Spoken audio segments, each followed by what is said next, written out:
everybody. Welcome to another episode of A Piece of Molly's Mind, the podcast that you never knew you needed.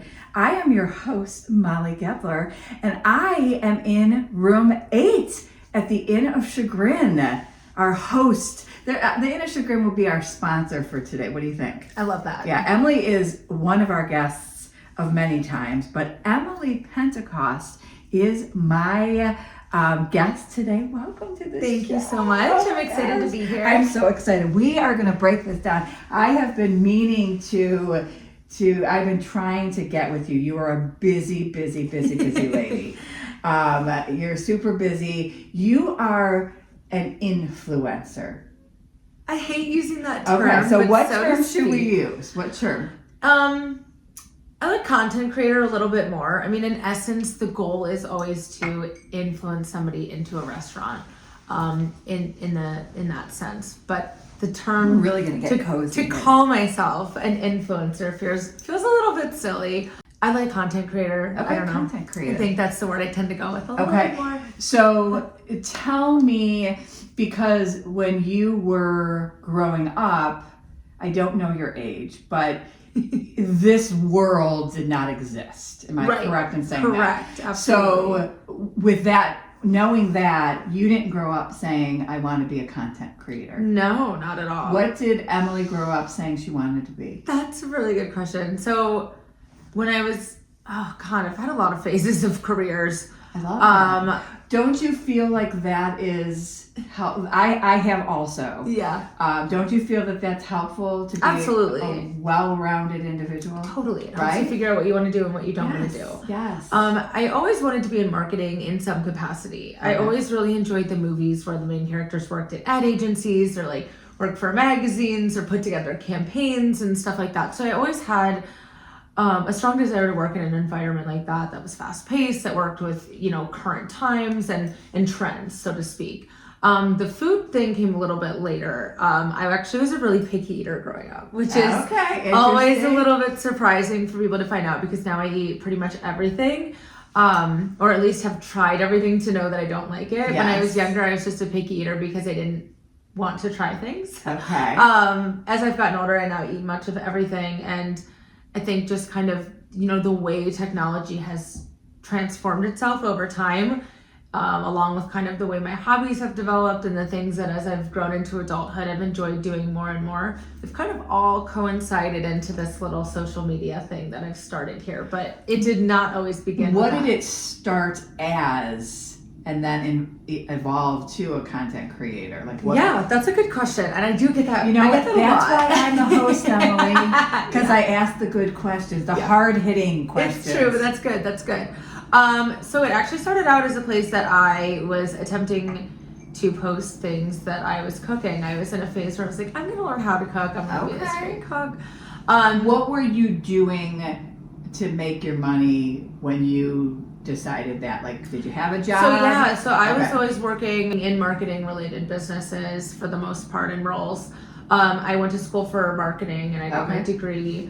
Where'd you go? I went to John Carroll. You're working in the ad agency. Yeah. You're doing exactly what you wanted to do. Yes, right? So I actually started, my first job out of college was in sales. I did that for a bit and then I kind of hit a phase of I don't really know what I want to do right now. And I started working in the service industry, just kind of waiting tables for a bit. It was flexible income. Which I do have to say, everybody should do that. Oh, I totally agree. Right? I've probably learned more from working in my service industry jobs than I have some of my other... Patience, kindness.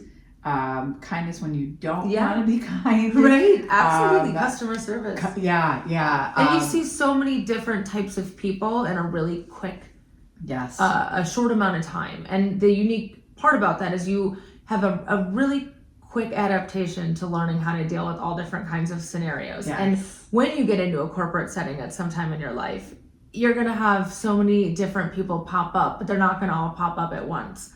And you will have to deal with these people with a little bit more depth. But having had that experience... And you could go back. Yeah. Let's say that something happens in your life with a job or your career.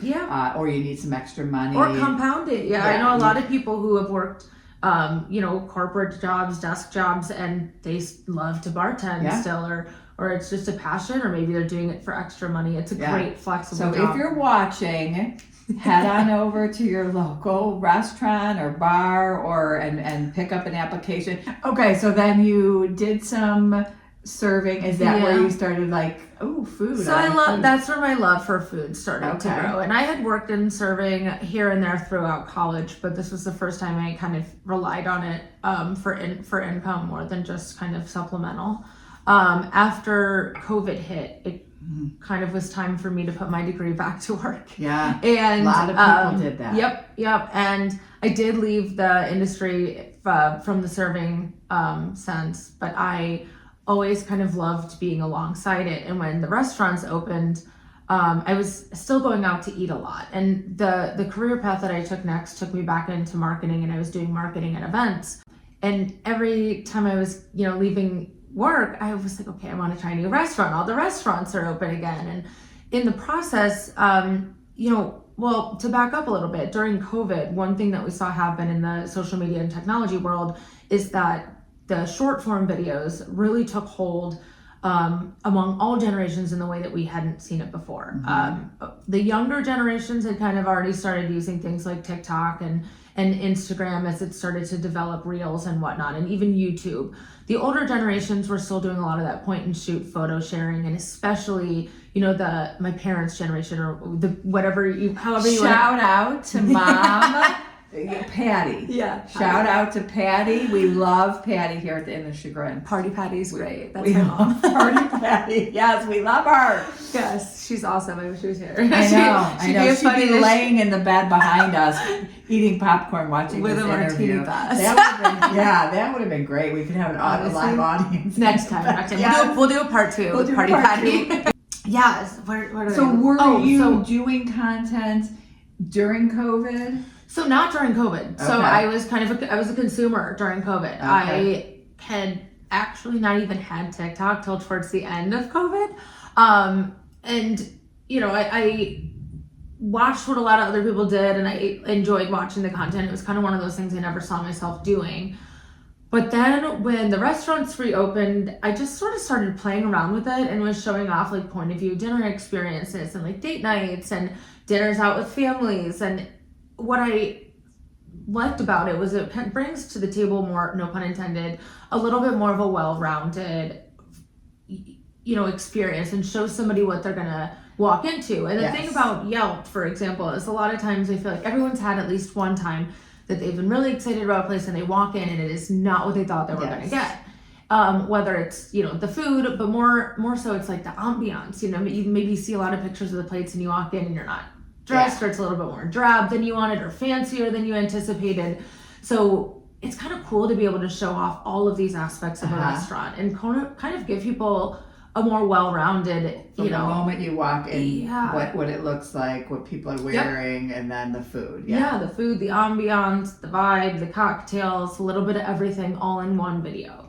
So that's kind of how it started. And then over time, restaurants were kind of just hey, we're really struggling to show that we have this new happy hour. We don't, during COVID, a lot of staff had, or prior to COVID, a lot of staff had marketing, and restaurants had marketing and were fully staffed. And then during COVID, when they were shut down for so long, they had to do a lot of, had to get creative. Had to basically, they didn't have anything running during COVID. So after COVID, they'd lost a lot of staff. People moved in different directions. So much time had passed. They were really struggling to kind of pick up where they'd left off. So they kind of leaned out a little bit and relied on kind of their fans. But how did they find you? Had you grown at that point? Kind of, yeah. You were getting some traction? I was getting some traction. I had started producing some videos that had been, every once in a while I'd have some that would have some pretty significant traction to it, some engagement. Are you on TikTok or are you on Instagram? Both. Where you're, on both? Both. And they kind of teeter-totter. One goes ham while the other one sleeps a little bit, and then they kind of switch off.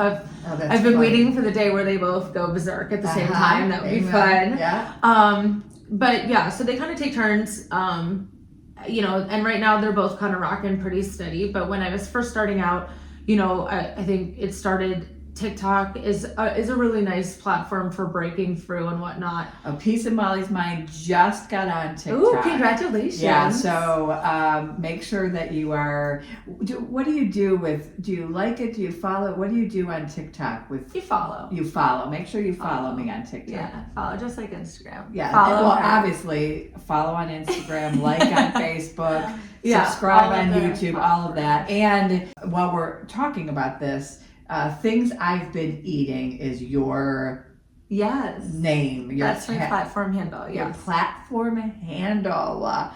So make sure while you're over at all those places, you're doing the same for my sweet friend Emily. Okay, so you're not Facebook, right? I have Facebook. You do have Facebook too. Okay, just to cover the bases. Yeah, I gotcha. For the old people. For the old people like I don't me. say it that way. I said it. So is it now, when was the moment that you said, you know what, I can do this for a living? Like, I can make a living doing this. That was, I don't know that there was a specific pivotal moment. I got a lot of people coming to me asking for my services. In addition to kind of making these fun videos that you guys see, I also work with restaurants and help them out with their social media strategies, doing more on a kind of like a consulting basis. Okay. So all that combined, I was experiencing a big ramp up in demand. I was probably at the point, I knew I could make it a full-time living when I was kind of duplicating what I was making at my office jobs. And, the problem was I loved everything that I was doing. And the difficulty was, you can make more money, but you'll never have more time. And, things, it gets tough, it was really tough to balance. And there was a period of time where I felt like I had 2 full-time jobs, 2 full-time incomes, and I had no time to spend with friends or family or spend my money. I was just working pretty much constantly. And finding a balance in anything is really tough. But at a certain point, I sort of realized there's an opportunity to grow something that is entirely personal to me, that I have full autonomy over, and that I have full control over, and that I am really able to kind of take in a lot of different directions. My overall goal as I get older is to find something that can be flexible in a lot of different ways. If I have a family one day, I want to be able to reel back or push forward at different times or pivot. And this was a really cool opportunity that I didn't exactly see coming when I first started this account by any stretch. This wasn't exactly something I started with the goal of making my full-time job.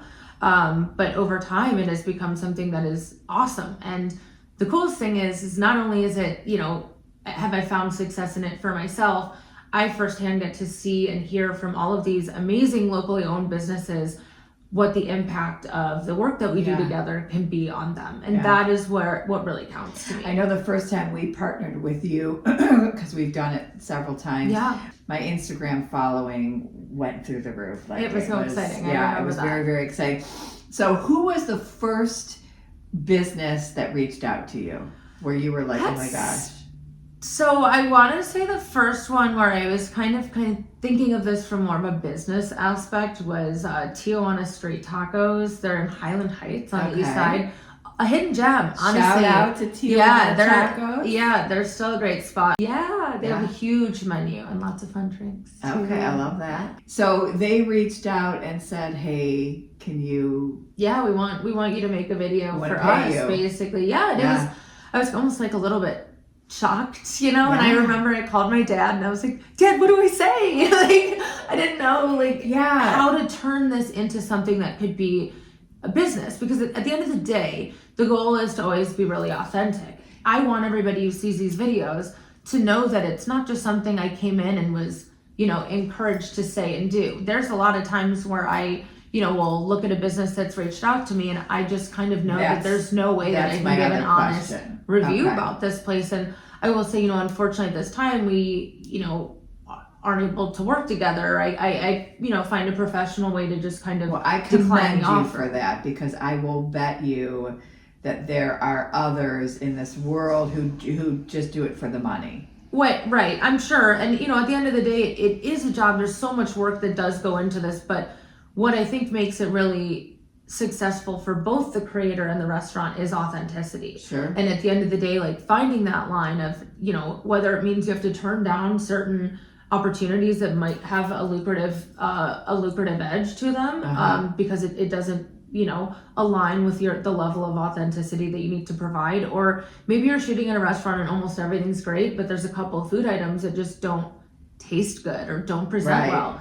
I simply just won't include them, and I'll give, you know, a heads up to the owners or my point person, whoever I'm working with, and say, hey, you know, I loved everything, but these items didn't really quite hit the standards that we want to show off for you guys. You know, and I'll kind of give them that heads up. Oh, that's sweet. I'm a hibachi junkie.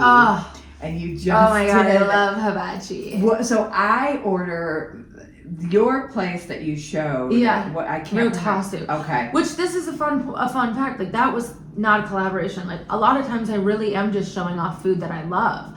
But I can't get them because I'm not in the area. But I'm half tempted to go drive somewhere close.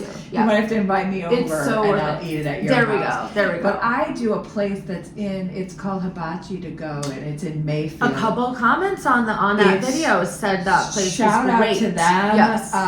It is their teriyaki chicken is so tender, so flavorful. Okay. You're making me hungry. Good. I know. If you're just joining us, or if you already heard, I am doing the weight loss journey, like many, with the shot and everything. So I am sure that Hibachi to Go is wondering if I'm alive. I am alive. I just don't get you every week the way that I used to. I'll pick up Hibachi to Go. Ooh, come to your house, you get yours, and we'll have a little taste test thing. Okay, it's done. I love that. I love that. So I'm glad you said that you do have standards, because that was one of my questions I was going to ask you. Like, is there ever a moment where and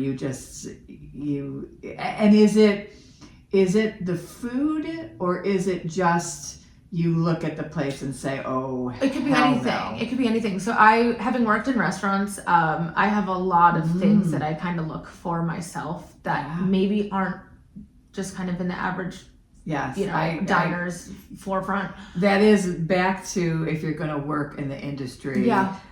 It does ruin it for you. It's so true. In going dining, as well as being an innkeeper and going to. I mean, those poor hotels that I go to, I am checking behind the door. I am rubbing my finger on. So, and when you're in the restaurant world, everything is looked at a little different. Yeah, totally. Yeah. So, but that's good because those standards that's good. Yeah. Ultimately, it's a good thing. Yeah, it does. I'm sure it does. So it could be anything. There's sometimes too where I find myself in the back of house, which is, also a place that I spent a lot of time when I was, serving. Yeah. So I've seen what a clean kitchen looks like and kind of what that operation produces. I've seen what a dirty kitchen looks like and what that operation produces.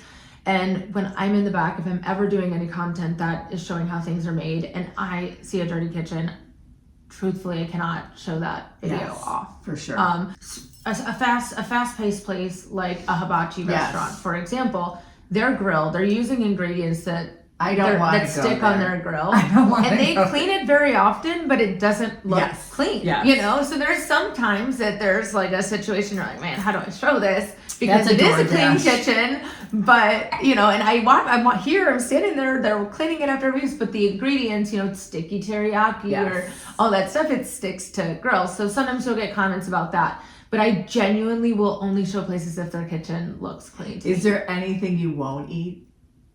You showed a video yesterday, I think, and I am not a steak tartare person, and usually you'll show yourself eaing, taking a bite. You did not take a bite. Did you? I typically the only things that I really, really don't like are things that have like a strong olive flavor. Oh yeah. If you typically don't see me take a bite in a video, sometimes I'm fighting for space. I keep everything confined to 1 minute, and I'll either show a bite, some sort of a consumption, or I'll show close-ups. I try to show a couple clips of everything, and sort of it's just like the luck of the draw of what fits, to be honest with you. if I'm not enjoying something, it simply won't be shown in the video. I also make sure, I always have at least one other person with me. You'll typically see one others, but sometimes there's a couple more at the table who don't, want to be featured or something like that. There's a lot of food always present, so I always am, open to others being there. And a lot of times, every plate will be almost gone by the time we leave. There are at least leftovers will be brought home. So but you have to edit it. Yeah, everything's what's edited. How long do you need a video? I try to keep them all to a minute. It's just kind of been my sweet spot. I will make something that's shorter if it makes sense, like if it's meant to be just kind of like a quick pop flash.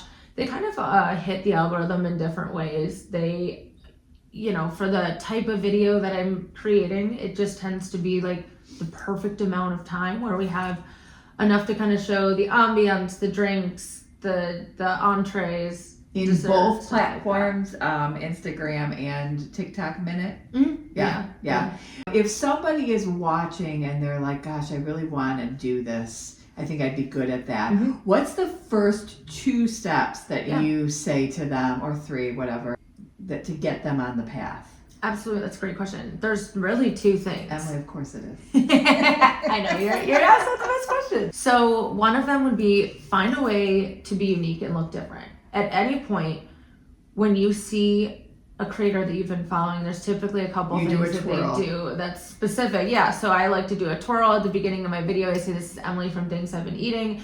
I try to show myself, eating food, so you kind of see like a personality associated with the dining experience. Everybody does something a little bit different.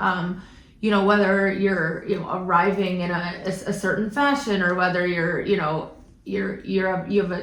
wear a certain fashion, or you have a certain, whatever it might be, find something to make sure that when people see your videos, it looks specific to you. People don't want to see another creator who does exactly what somebody else does. Right. You want to be able to look, and even if it's similar, find some differences and find a reason to appreciate each video in its own light. The other reason for that is, in order to benefit a restaurant or a business that you're working with, they're going to be working with a bunch of creators. So you want to make sure that you are offering something that's going to be different from others, so that they're genuinely gaining a benefit from it. And ultimately, you'll find your own niche. You'll find more ways to kind of be unique. And there's obviously, it's a small world, and we're all showing off food. So there's going to be overlaps of, a lot of things. But finding ways to be unique, I think, is a really big key. And, just find your identity. Mm-hmm. The second big thing is being really consistent. Almost everything is going to fail at the beginning. If you're one of the really lucky people who gets a viral video, wow, I'm jealous. It did not happen for me that way. And it's a climb, and it's also really defeating, not just at the beginning, but sometimes you'll go through these lulls and you're like, what's happening? I'm doing the same thing. And so having thick skin and just being consistent no matter what is really important. It's something that's really hard to do if you're not able to have that consistency in your posting. There's reasons that it's so important. One of those is just to kind of build your portfolio, gain something that your audience want to follow. They want to see that you have a catalog of things that you've been working on, so to speak, if you think of it that way. And in addition, for you, in order to know what's successful and what hits and what doesn't hit, the more videos you can produce, the more you have to think of it like data, the more data you have. I spend a lot of time looking at all of my analytics. I actually find that to be a really impactful way for me to see, the best ways that I can bring these videos into the audience and bring restaurants into light. Whether that's the time that things are posted, there's keywords that are, how many hashtags to use, there's so many ways. Are you going on a dashboard in those 2 platforms, and is that where you're seeing your data? So there's a couple different ways for each of them, and there's, of course, you can invest in these alternative, kind of social media platforms, and they kind of will, pull together and aggregate all of your data. You can certainly invest in those, but just on the platforms themselves, you can go in and either see your overall performance data. If your account's set up a certain way, you'll have like a professional dashboard, for example. But in each video, you can also kind of see its unique performances as well, if you kind of drill down into each one of them. Okay. So I'll kind of do a little bit of each. How many hours are you spending on this? I mean, obviously this is at this point a full-time job for you. Yeah, so I definitely spend full-time job, full-time hours. Because not only least. are you spending it on editing and that kind of stuff, you have to go to the place. Yep. You have to do the video at the place. Then you have to do post-production where you're editing it. And then you're doing all your data and checking that out. So there's a lot. And there's also, too, just even the stages coming up, leading up to a shoot. There's a lot of people that, businesses, hey, we've never done something like this. We have a lot of questions. And, working through why this can be beneficial. There's a whole lot of pieces that even happen before the shoot. So to your point, there's a lot of time that goes into this process. And even like the PR afterwards, dealing with comments and responding to people and all of that. It's one of those things I could spend...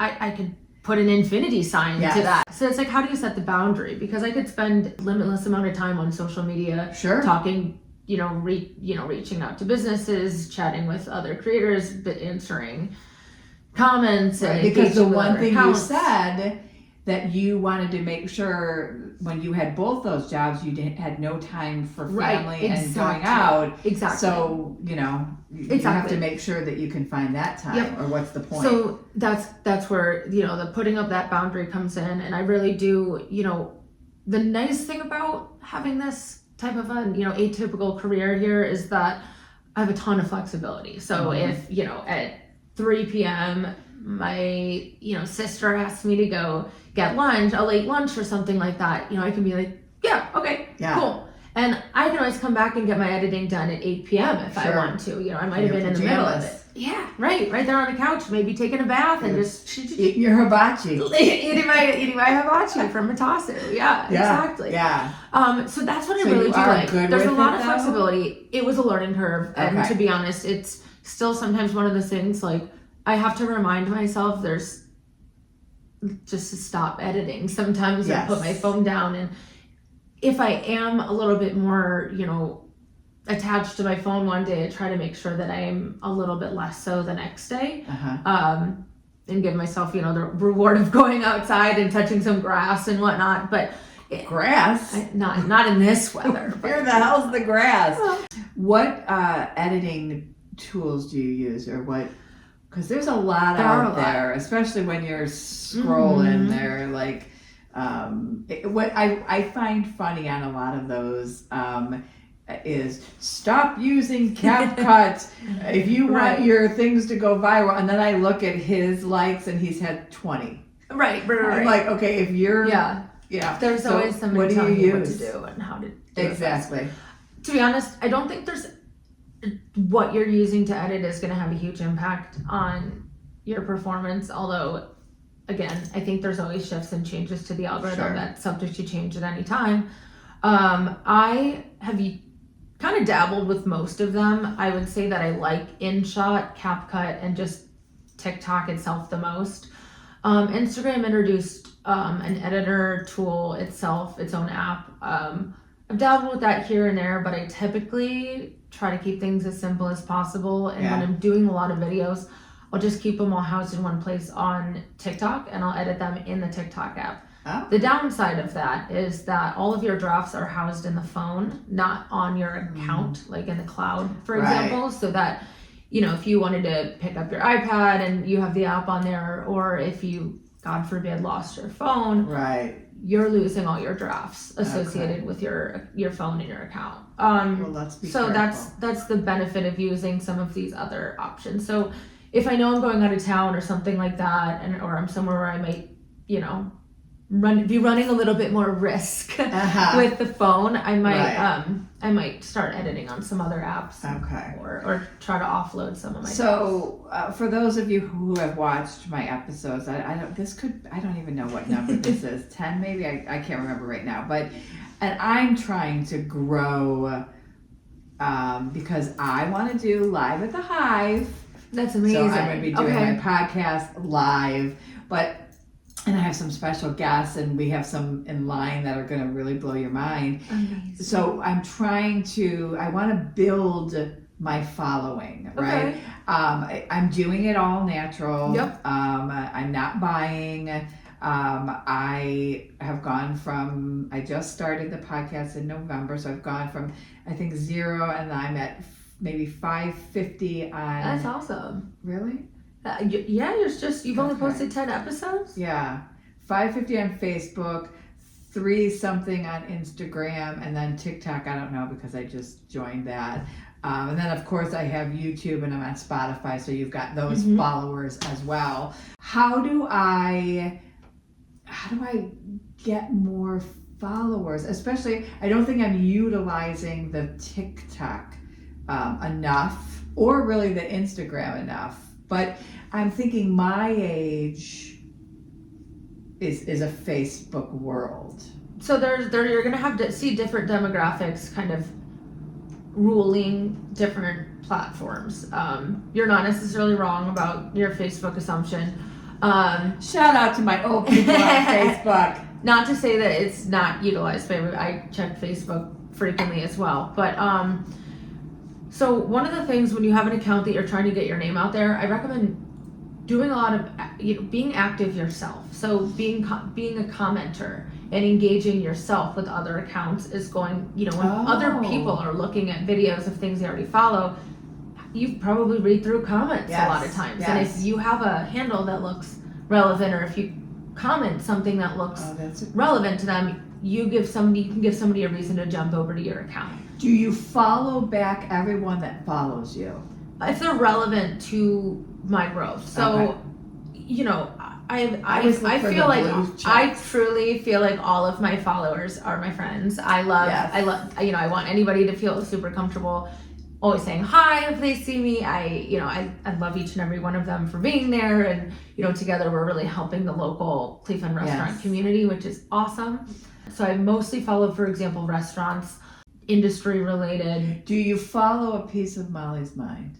I believe I do. Okay. Of course. I always look for those blue little... Yeah. Do you have a blue check? I do. That's my goal. I want a blue check. I gotta get a blue check. I know. Did you pay for it? I ended up doing the pay for it option. The reason I did that is because right around the time that I did, there were a bunch of accounts that were getting hacked, and it's really hard. A lot can happen with somebody having control of your account if it gets hacked. Yes. I am one of those people that then having to rebuild. Exactly. And I was one of those people, I didn't know if that password had been used in other things, and I just kind of got a little stressed because what I had built was now kind of this big platform, and I didn't want to risk any loss there. And I had actually, around this time of contemplating it, another creator not from the Cleveland area that I knew actually had this happen. And they completely wiped the account, and all the content was gone. And it took almost 3 months for all of her stuff to get restored. Instagram ended up helping her and stuff, but there was a lot of damage done. She lost a lot of followers. Sure. Who just were like, "What is this?" Weird content was getting posted, and I was like, "Oh my gosh, heck no!" I can't. So no, not after all this work. You're not going to get hacked if verified. So you just have a lot better. You have to two-factor authenticate in order to be verified, and you also just have a little bit faster of support. Okay. So they are going to. It's basically very hard to hack. Not to challenge anybody, but we're not putting that out there. It's very hard to hack. It's harder. Let me rephrase. It's harder to hack the blue check verified accounts. Okay. But yeah, I think it can be beneficial. Okay. I'm going to do that. I'm going to get verified, everybody. I'm going to have a blue check. A party Patty sometimes comes with you for enjoying every once in a while. She doesn't like to be on camera, so you won't ever see her. Unless we can get her in on one of these episodes. Yes. But I'm gonna just interview her. Right. Solo. Just her. Yes. Right. She has some cool stories. I love her. She'll be there every once in a while. You'll mostly just see her hand, or she'll be a fantastic camera woman. So. And do you get friends that are just friends with you because they get to go eat? I certainly hope not.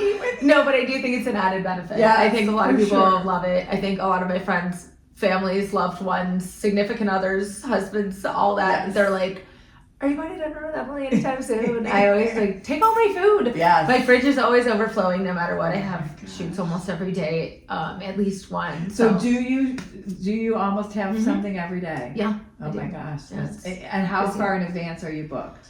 It just kind of depends. I have things scattered out pretty far, densely packed to the point of no availability, usually 2-ish weeks out. Okay. 1 to 2. It just sort of depends on the season. So beginning of the years usually has some push, budgets are new and stuff like that.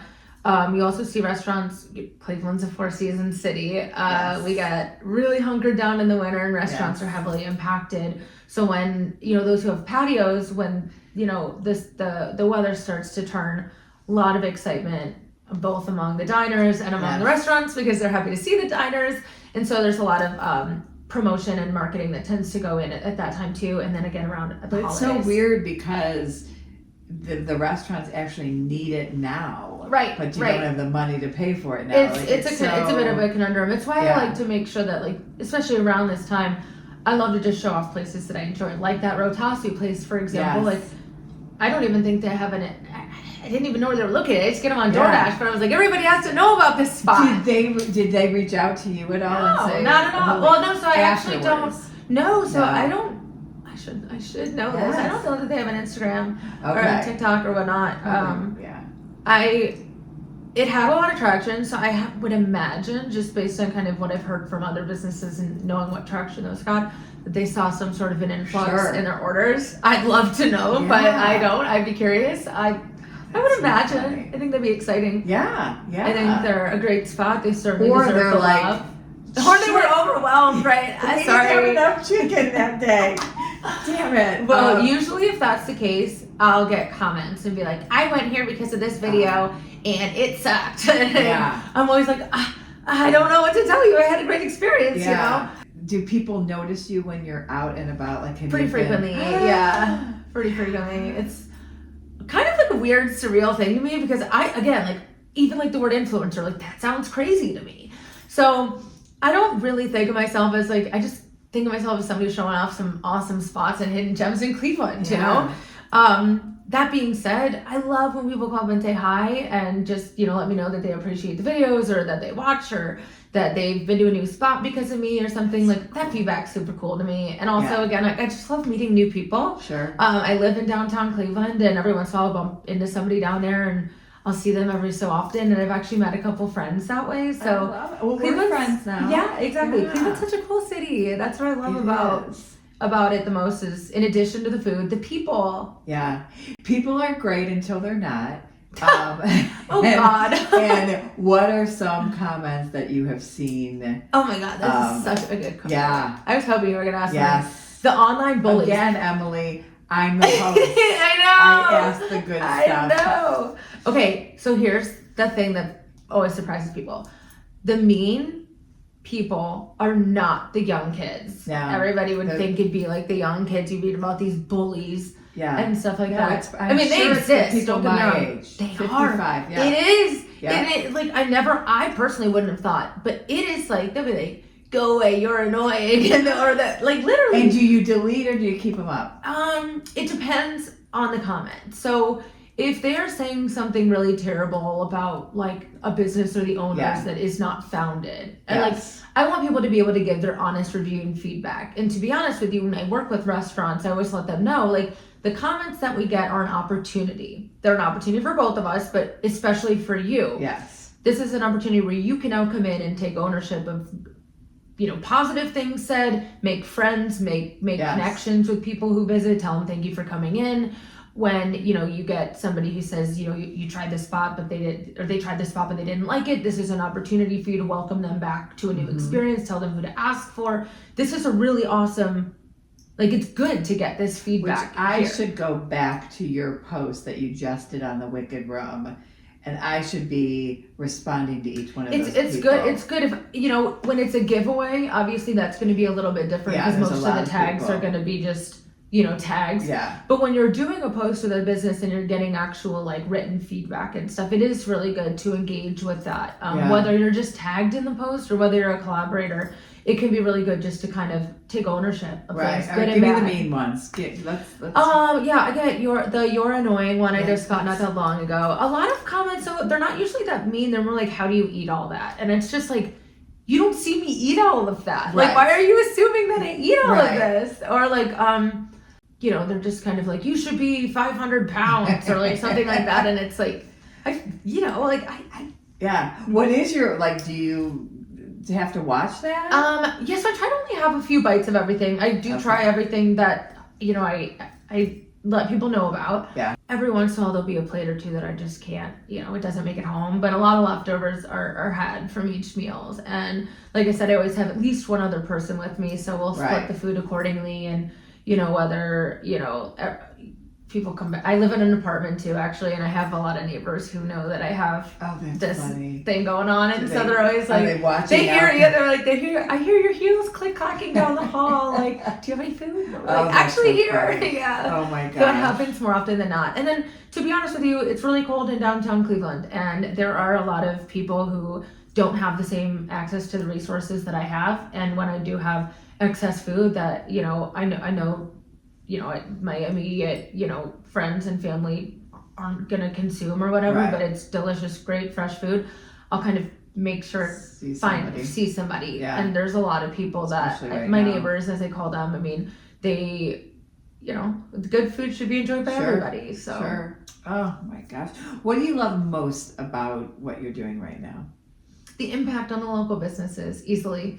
That is paramount to me in all of this. Without that, there would be no purpose in what I do, and also it would just kind of sputter out. It wouldn't really be able to continue successfully, at least in the sense that it's mutually beneficial and whatnot as well. On the secondary tier, looking at it from a more personal aspect, I love the flexibility of this, to be able to, for example, I mentioned my trip to Asia next month. I'm going to be gone for 14 days. And like, that's something that would be really hard to pull off, years prior, or I'd be fighting the rest of the year to take any time out, I'd be using up all year vacation bank. So I'm really thankful for that. I'm thankful for the flexibility and whatnot. What's the worst thing? The worst thing? Gosh. If there is any. There's not anything that's terrible. I think that we brought up a couple. You brought up one of them already, just kind of setting those boundaries and having that, the ability to put work down is a lot harder because I don't just get to like leave an office or close a computer and be done for a day. Personal thing. It is. I'm a workaholic, exactly. and I am at my computer doing in stuff until at least 1 o'clock in the morning. Yeah. And I am not good at it. Right. I do not balance. Yeah. It's definitely. I gotta work on that. Yeah. It's hard. And to be honest, it's kind of like an ongoing battle, and some weeks are better than others. And sometimes I feel like I'm slipping and I'm like just constantly active on my phone, and I'm like, I gotta, again, just kind of those reminders, I gotta get outside. Like literally get outside and just kind of remind your body why it's so important to shut off. And then I think it gets easier when you get up. You're like, oh yeah, I've been done. I've been sitting a while. My body's telling me. Right. I have to tell everybody that's watching, I have worked with several influencers, some that have shocked me, which we talked about, which I won't get into. But I will say that you are genuine. How do you stay true and grounded and authentic in what you're producing? Yeah, well, to be honest, at the end of the day, I really do just think of myself as a regular person. I have never really and maybe this is why I didn't struggle with it yet. I haven't fully accepted the fact that I have amassed this following, this many people. Followers? Oh God, I think I'm at around 76,000 on Instagram. Are you looking at that constantly?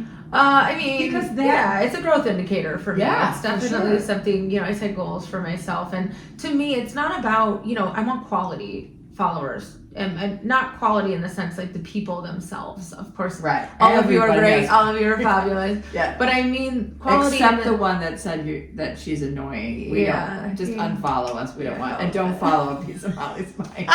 Because if you think she's annoying, you haven't met anybody yet. I look at it pretty frequently. You have to in your world. Yeah, I do. It's an important thing, but also what I mean. I was mentioning the quality of followers. What I mean by that is that they're relevant to the content. The content is meant to be seen by people who are likely to engage with it in the sense of likes, comments, sharing it with people that they think might also enjoy it, but also getting their feet in the door and you know, hopefully getting, you know, a new visitor from, you know, for a restaurant, or maybe it even turns into a regular, you know, whoever it might be. So there's goals in it for sure, but try not to like hone in on the numbers too much. I mean, I think any business also is. Well, I'm constantly looking for the on the growth. You constantly, and if it's going down, I mean, you want to keep an eye on those things too. Right.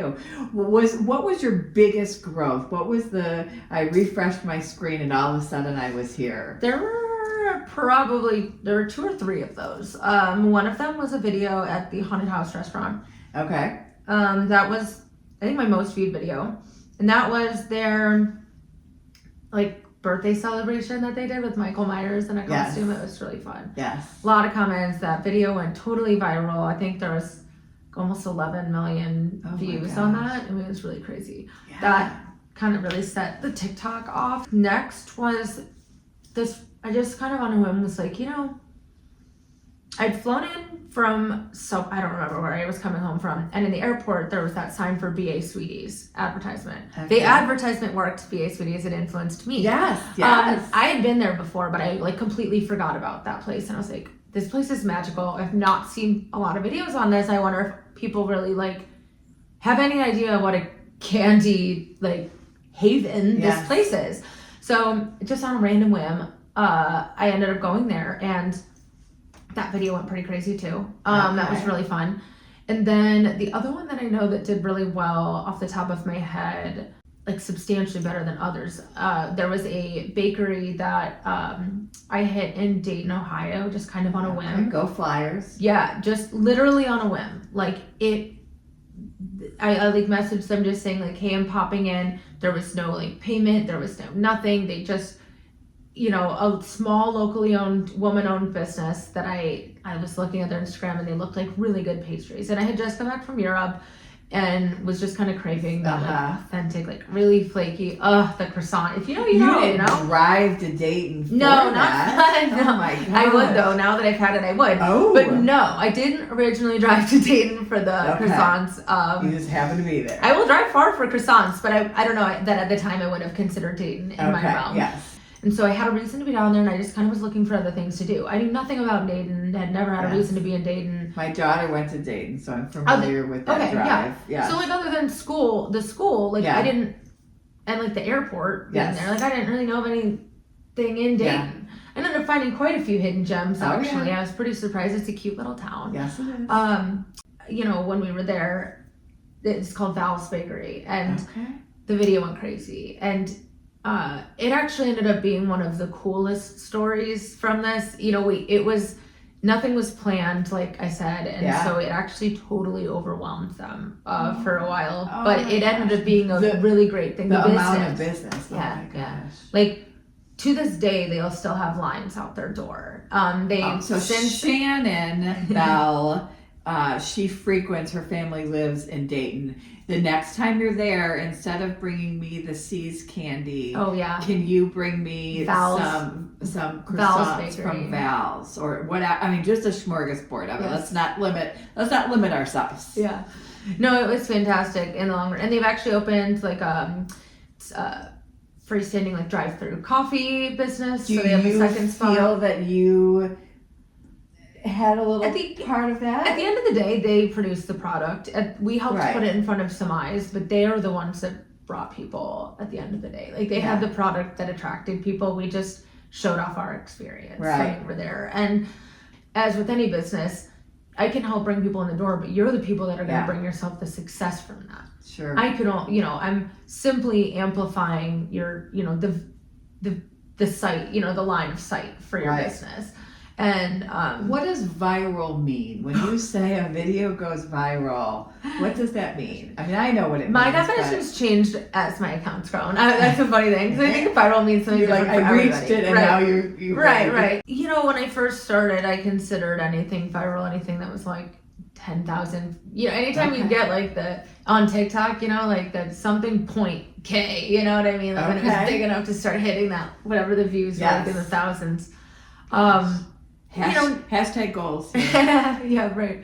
As my account grew, I don't think there's really a definitive term. To me, I like it when it starts hitting 100,000 views. Okay. Now, the funny thing about going viral, it's a goal, right? I mean, it helps you gain followers, but it's an unforgiving time. The thing about going viral is you're going outside of your typical audience, and you're attracting people that your videos don't normally hit in front of. So it's like when people, feel like a lot more, you get a lot of weird comments. Not like necessarily bad, but you're getting more, you're exposed to much more, and that's not necessarily a bad thing. Right. But the thing about going viral is you might gain a lot of followers, but they might not have any relevance to your account. So it's something to be a little bit cautious of. Like, when one of my videos first went viral, I ended up getting like over 10,000 followers. I'm not even kidding, from Atlanta. Oh wow. And I have that's great. I love Atlanta. I was like, let's go to Atlanta. Yeah. But for posting for Cleveland restaurants, and I'm looking at my following, I have to have that in mind with my consideration that not all of these people who are seeing this video, maybe some of them have some ties to Cleveland or whatnot. But when you go viral, are you getting opportunities? Like, is Instagram reaching out and paying you? Are you getting any financial support from Facebook or from any of the platforms? So a little bit I know here there's like and monetary there. earnings. Yeah, there are. So, and those are always like really nice benefits and bonuses. It's certainly not going to pay the bills. Yeah. And they change a lot in terms of what gets rewarded. So Instagram went through a phase where it was actually really awesome, and they were rewarding almost every single video that you did based on views, and if your videos were doing well, you were making a lot of money. It was, I don't know how their algorithm works, but it wasn't thousands of dollars, but it was hundreds, and it was nice, monthly, just throw in the pocket.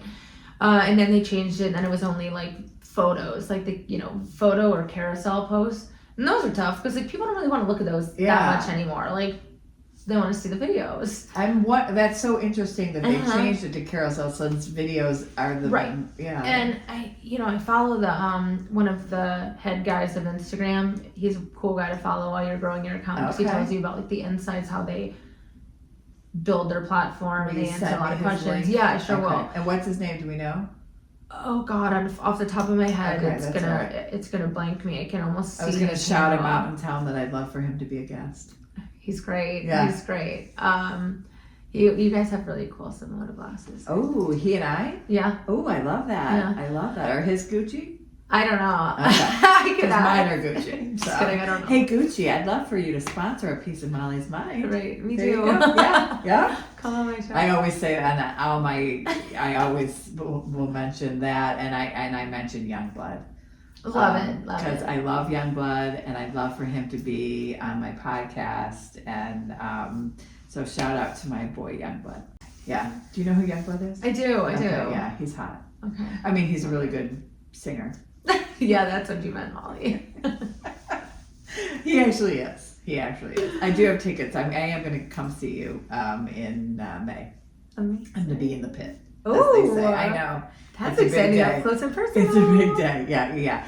So TikTok's a little bit better. You get by your views, you'll get rewarded. Facebook is nice for sometimes they'll do like different bonuses and stuff like that too. So you are plugging in your bank account number or whatever. I don't like to think about it. I know.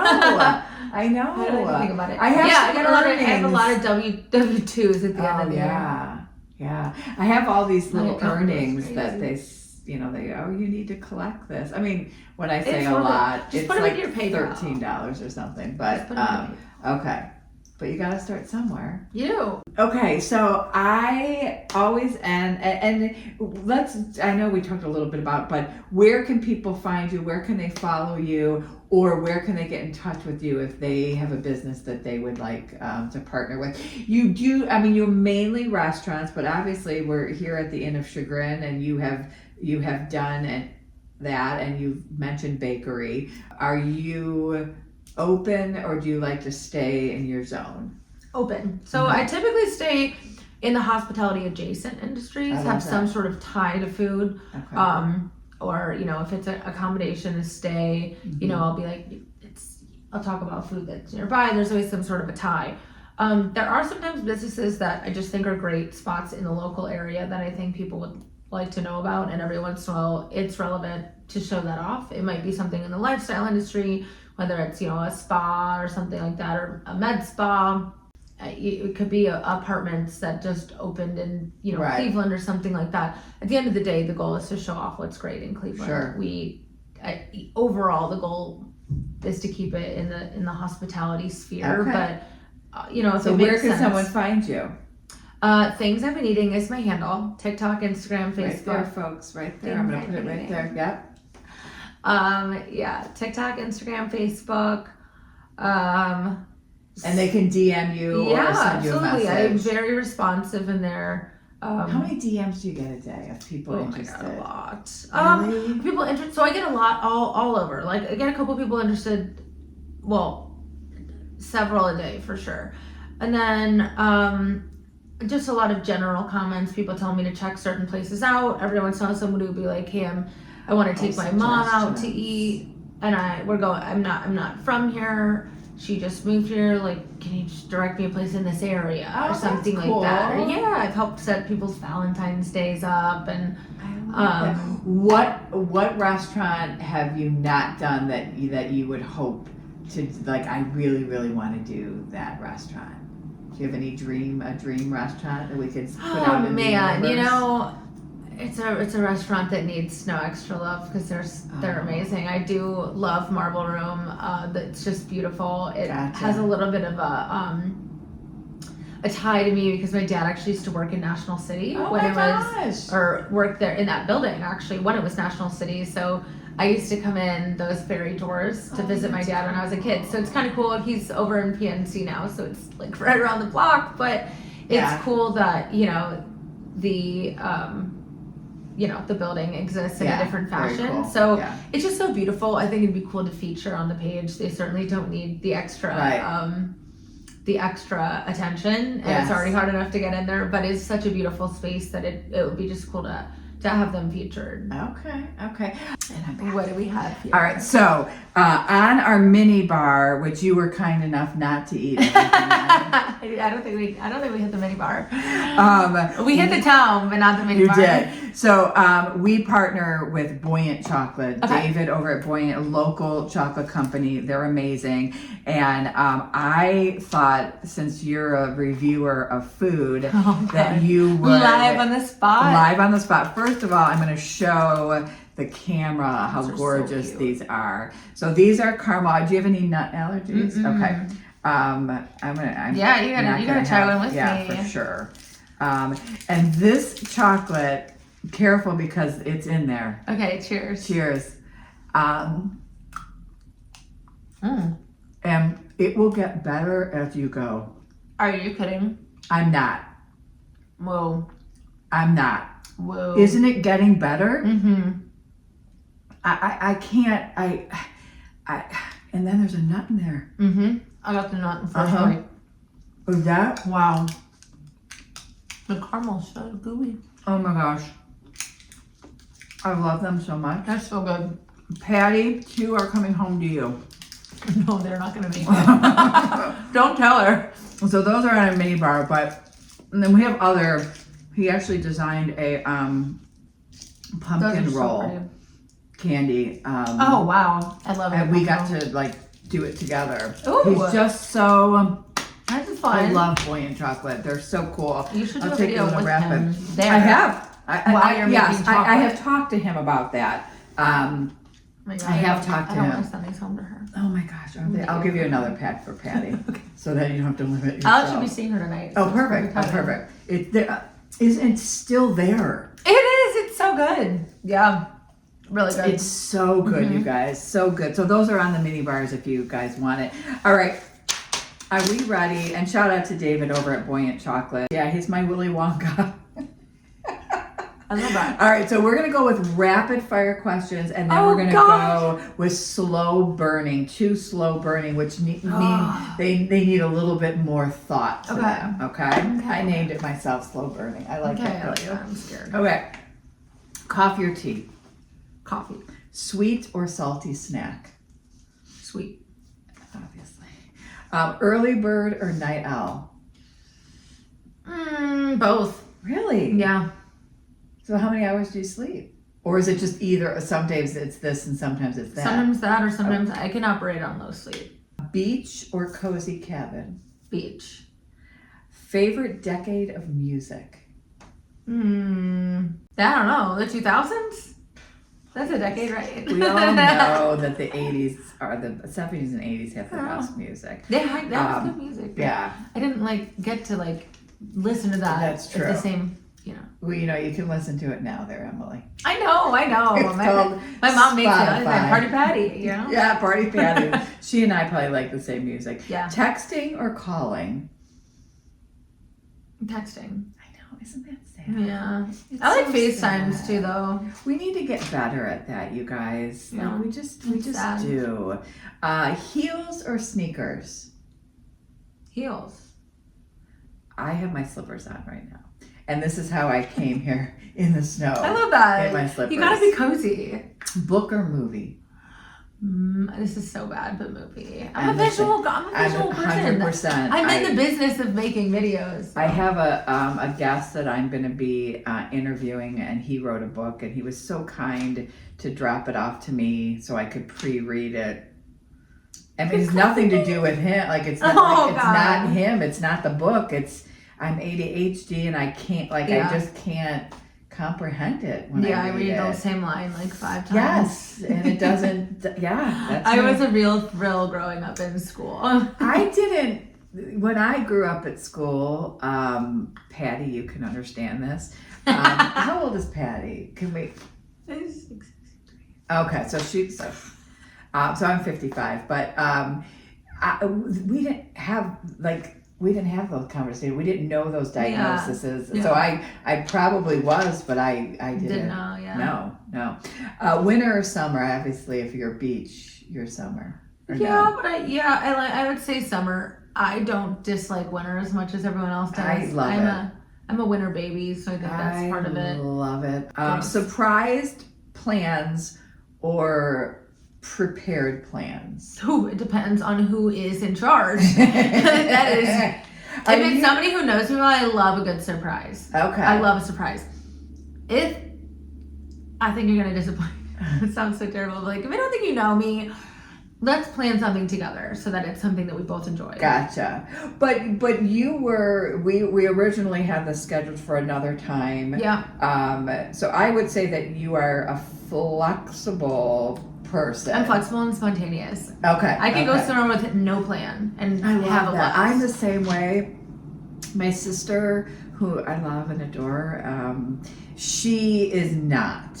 She'd be the first one. She has worked on it, but she definitely has to check her calendar and make sure that everything's aligned properly.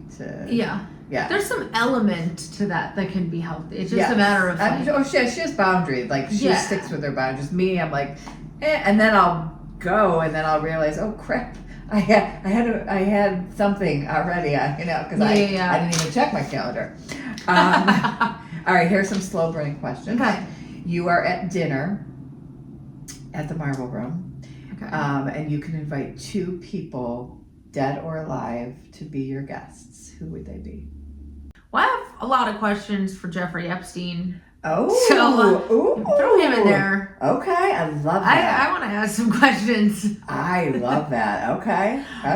Now, I wasn't really prepared to go to the criminal angle. Would you like to bring the devil since he'll be with them? No, he'll already be there. I fear. That's what I mean. Do you want him to bring along the devil? Not as my plus 2 over there. Now, now I feel sort of weird saying somebody I love, like my grandpa, who passed away, and I love him so much. But I don't want him to sit in next to Jeffrey Epstein. Jeffrey could come the first hour, and then we can stagger the visits. Yes. Probably. If you could go back to any moment in time in your life, where would you go back, and why would you choose that moment?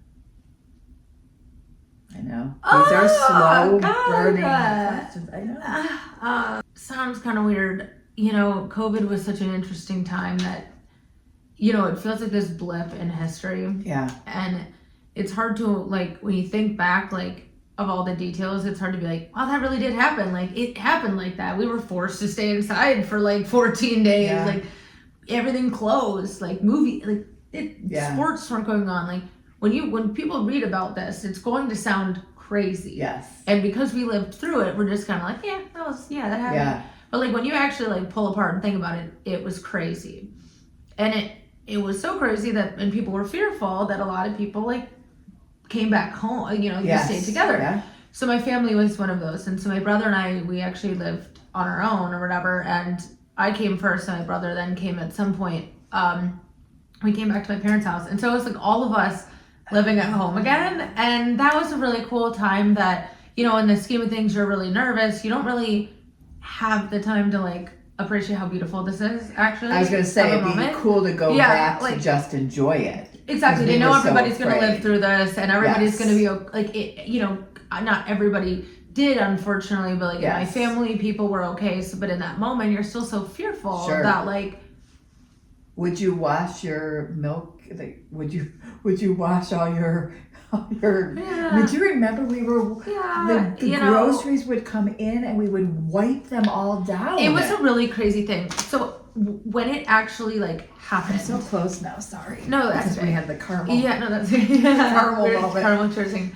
When it happened, when COVID hit, I was actually in Florida. I had a return flight to come home because I was in the service industry at the time, and I obviously canceled my flight home because I immediately had no job to come back to. And I remember I was kind of like, you know, this is crazy. Like, I can't believe everybody was talking that maybe a shutdown would happen and the restaurants would close and stuff, but nobody really like thought it was going to. No way it could happen. And so everybody ended up, you know, like a week went by and, you know, my family was finally like, okay, at some point we have to come back from Florida, like after like a couple weeks or something. And we were scared to fly because you didn't know what this was. You didn't want to catch things on like an airplane and stuff. So we had a rental car for our time that we were down there, and we ended up driving the rental car back from Florida. And it's like the Naples, Fort Myers beach area. So it's pretty far south. Yeah. It's a long haul of a drive. And we did it like just through the night, all taking turns. Like my mom, dad, brother, and I all took turns driving this rental car back. And what I specifically remember is like we had these packs. When we go to the gas station, we'd put on these like hospital gloves, like rubber gloves. Yes. It was like you're scared to touch the handles, Yes. and then like my mom would stay in the passenger seat and my dad would hold his hands out and she'd spray with a bunch of stuff. I mean, it was like crazy the lengths you go. And now like everybody's like herd immunity, like, you know, so but maybe gosh, that might be who knows? Just to go back hindsight. Just be peaceful and enjoy the time off and exactly. To have just been able to slow down. I mean, everyone was in their right mind to worry. We didn't know what we were dealing with. So, you know, it's not to say that we reacted wrong or anything like that, but to have the hindsight, you know, and back then to have the foresight to be able to sink in a little bit more and enjoy that for what it was. Well, Emily, this has been such a joy, and it has been, we've been trying to do this for a while, and you're just so busy. I have to ask you one last question that's not on here. What kind of eyeshadow do you use? You want to know? It's funny. It's actually not an eyeshadow. It is a highlighter that I had gotten. It's a Sephora, like. All right, so you're going to send me the link for that. I'll send it to you. Honestly, the sad part about it, I was actually just thinking this when I was putting it on this morning. I don't know that they make that one evermore. Sephora always does that. Sephora, like as soon as you find something you love, they pull the plug on it. My mother had the same nail polish color exactly for 100 years. Because it was OPI. OPI is the best. No, it was OPI did not exist when my mother was polish. It was definitely CoverGirl, probably. Or not CoverGirl. What was the big Maybelline? Yeah. But she had the same, you know, and it never went away. So why? Stop making so much and just focus on being good at little. Well, true. That's why everybody says like whatever your grandma's skincare was, it's still probably the best. Yeah. Like my grandma used Pond's Cold Cream. For sure. That's all she put on her face, and she looked amazing. Yeah. Well, but it's good to know that you can use a highlighter. Yeah, it's just a highlighter up there. It's like a pinkish toned highlighter. Okay. But to be honest, I'm kind of a minimalist when it comes to makeup. Me too. I don't. But I really don't like own a it. foundation. I have like a bronzer, a blush, a palette of highlighters, and a lipstick. mascara, and lip gloss. Yeah. That's it. There's your makeup tips. No, I wouldn't say that they're tips. I'm no. I think the highlighter for eyeshadow is a tip, but I also am a minimalist, so maybe everybody knows that you can do that. I think you can like multi-use things. I don't know. My grandma, who like I said had great skin, she always used to use lipstick as blush. Oh yes, that was apparently like And my mother would pinch her cheeks if she didn't have. If you pinch, that's a good one. Yeah. See, she's got the tips too. Yeah, if you pinch, it'll add some blood or color to that's your good to cheeks. Yeah, just in a pinch when you don't. No pun intended. Yes. When you don't. Emily, thank you so much. You guys, thank you for having make me. sure you go and follow Emily. Things I've been eating. Make sure you go and follow A Piece of Molly's Mind. Make sure if you are following Emily already that you jump over with me and follow A Piece of Molly's Mind. And if you want to stay in this amazing room, this is room 8. Emily has not been in this one, but she's going to be. This room is incredible. So if you want to knock out the winter blues, pick the blue room, room 8. It's got a gorgeous fireplace and an amazing hot tub, which I will show you right here. So come enjoy us at the Inner Chagrin. And thank you so much. Thank you for having me. And everyone stay warm. We'll get through this. It is Cleveland and it snows. Yeah. It is what it is, right? We picked it. Yeah. All right. We'll see you all. Thank you. Bye.